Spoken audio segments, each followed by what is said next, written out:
Long gone are the days when we are looking at PowerPoint slides and pie diagrams, and we all shift on our chairs and say, when is lunch? We step out mentally when we talk data, fact, and when we are doing reporting in a more factual style. But what if you can do data storytelling? What if you can do business storytelling?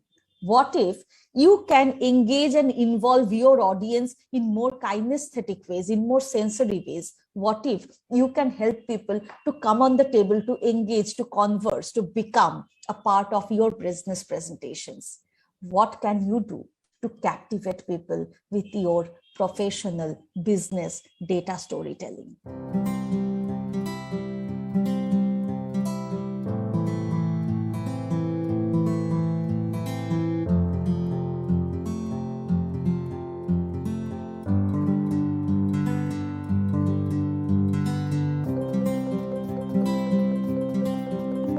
It is, of course, a pleasure and a privilege to talk about stories.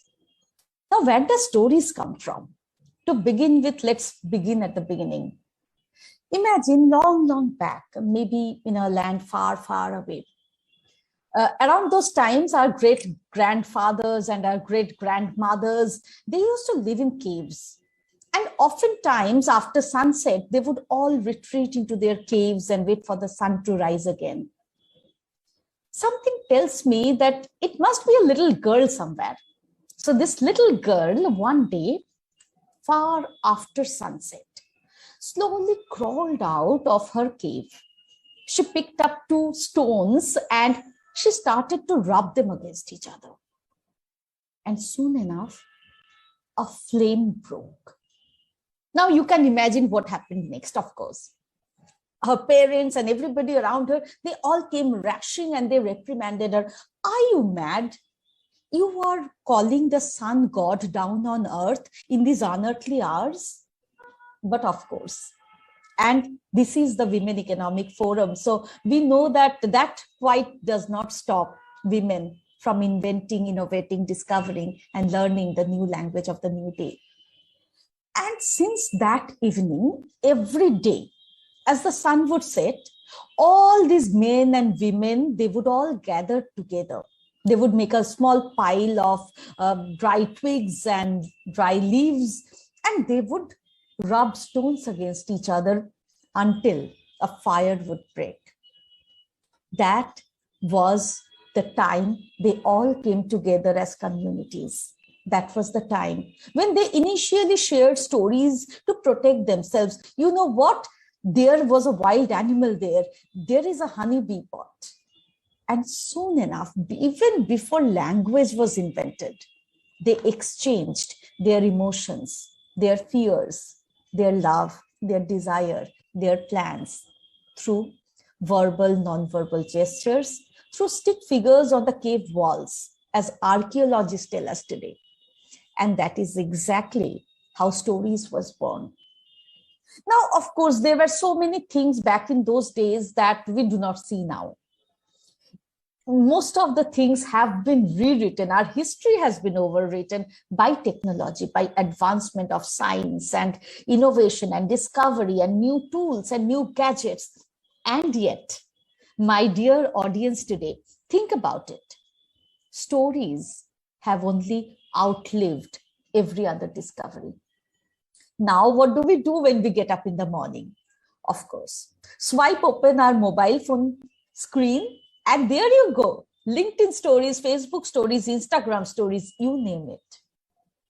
Stories have been invented and reinvented, shaped and sized and colored and discovered for the language of the new horizon. And make no mistake, the horizon is shifting. Think of today. Today, now that we are not looking for security in careers, we are not looking for joining a job that we will retire out of 30 or 35 years later. Today, a time when democracy is taking over the authoritative style of leadership. Today, when of all times, we are talking about humanizing our interactions, our workplaces, our leadership style, our presence, our impact. There has been a long, long time coming. Of course, there was once a time when power, money was decided by how much land you own, or how many factories you own, how much machines you have, or even which Ivy college are you passing out from. But today, of all times, the biggest companies in the economy right now are those that have been born out of one single idea that changed the world. Not out of family businesses, not out of large multi-storied buildings, but intangibles. A Microsoft and Apple, all born out of university dropouts, empowered with one single idea out of garages. And that idea empowered with stories that can travel, that can actually influence people, that can make people believe in their dreams, that can make customers believe in their dreams and to buy and be a part of those dreams, that has now shaped the economy. What do we tell ourselves when we look in the mirror? The first thing, you are awesome, I love you, or wait, there are freckles on your face, or are you going to face that large boardroom presentation today? Are you even prepared? Are you the best person ready for it? The dialogues, the internal narratives, the conversations we are having between the 2 years are perhaps the biggest stories that we need to work upon. Stories heal, stories are cathartic, stories transform, stories shift our belief about ourselves, stories help us see ourselves more clearly and then to show up in front of the world. And there comes the second benefit of storytelling, interpersonal relationships. Now, for those of you who are parents, you know the importance of storytelling. Eat well and you will grow up stronger. Study well and you will become successful. We have been grown up on stories and we are doing exactly the same to our next generation. Why just children? The stories that we tell on negotiation table, the stories that we tell at the appraisal meeting with our manager, the stories that we tell our stakeholders, our investors, our colleagues, our teams, the small stories we share at the coffee machine at workplaces, the stories that we tell on the screen, on Zoom. Our relationships, our presence, the way people perceive us, our personal brand is but made of the stories that we tell, the way we show up, the way we are heard, the way we represent ourselves, the way we confidently carry ourselves. Who are you more like? The next door guy, the information guy, the expert, the leader, the follower, the connector, the maven, the salesperson? What is your persona? Your stories can build your personal authentic brand. So from internal stories now to personal branding stories. But there is more. Our personal is political.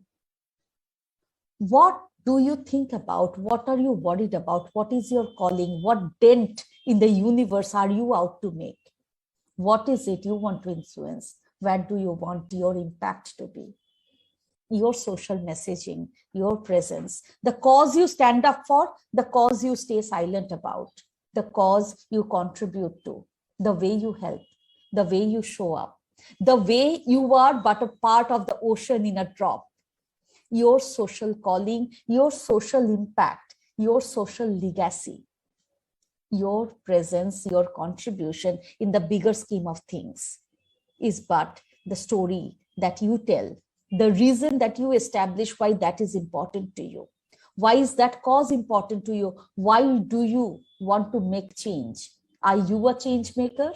Are you a social influencer? Are you a brand that is greater than your own self-interest? Are you a brand that is out to make the world a better place?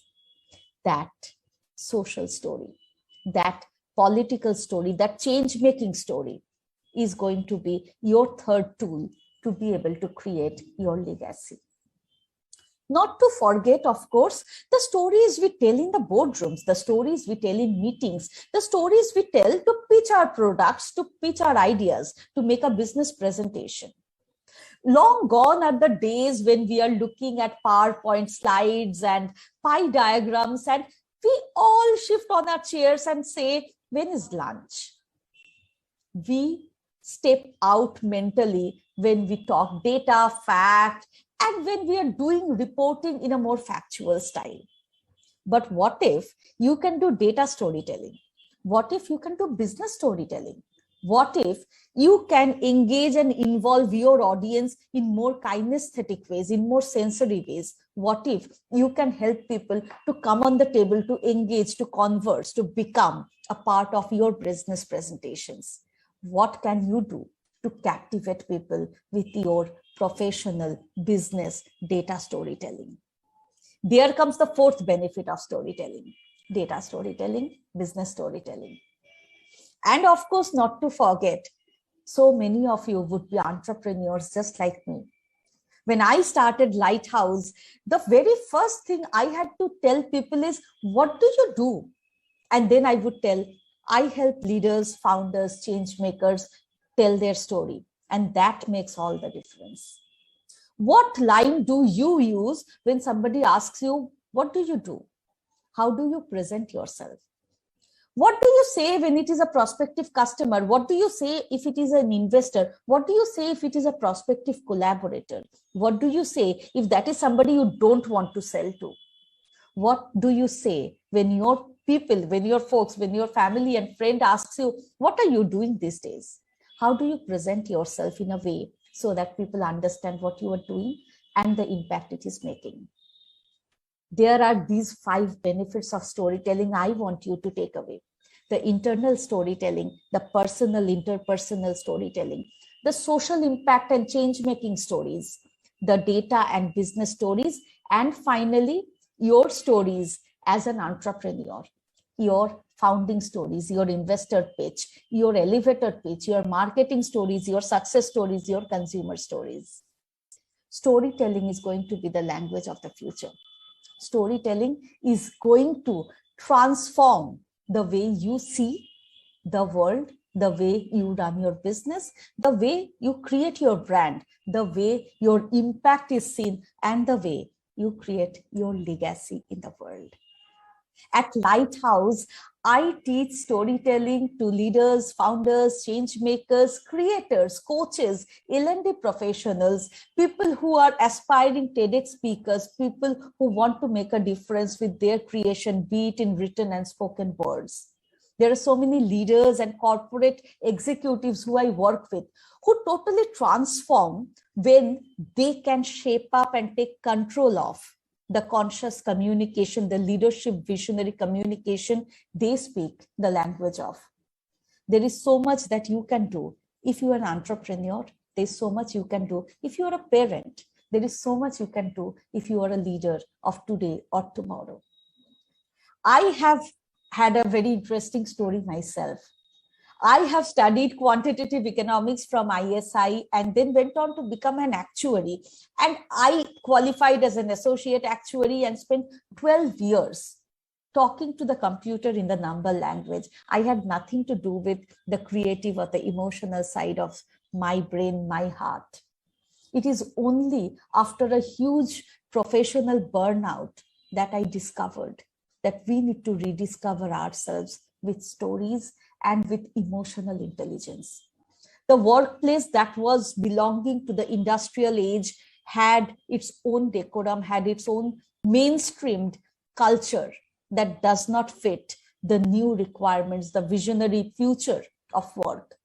We need to reinvent ourselves. Even if we continue in our old job, in our old industry, there is a demand, a new age of leadership. We need to reinvent ourselves. We need to become emotionally intelligent. We need to individuate ourselves.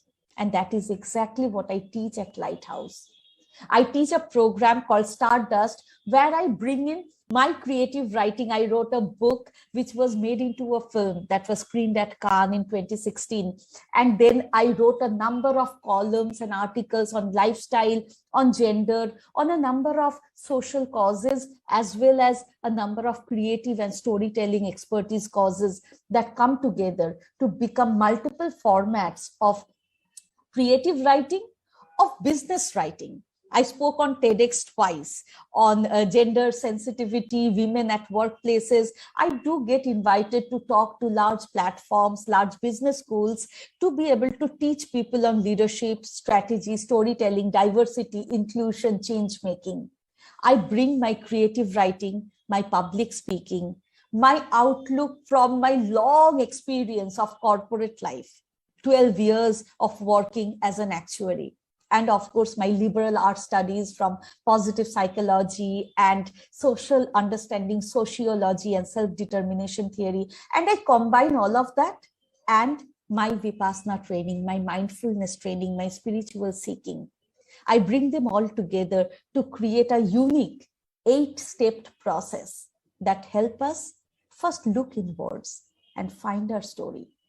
Then create that story, design the story to fit the attention span and the hook and the call to action for the stakeholders we want to talk to present that story with effective body language, with silence, with verbal and non-verbal gestures, and to be able to create a bank, a reserve, a resource, a legacy of stories, to be able to individuate our presence, our personal brand, our impact, our companies, our brands, our leadership, our presence, the way people talk about us behind the closed doors.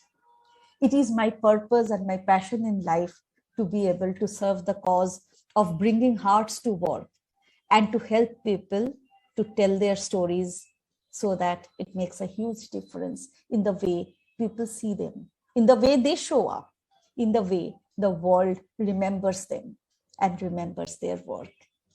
It has been absolutely a privilege to talk to you, to be here today, and to address this large community. As women particularly, the way we need to tell our stories today has changed more than ever. We need to stand up and tell our stories. We need to own our stories. We need to shift our internal narratives. We need to own our presence. We need to create our legacy. Please visit me at lighthouse.co.in, lighthouse.co.in.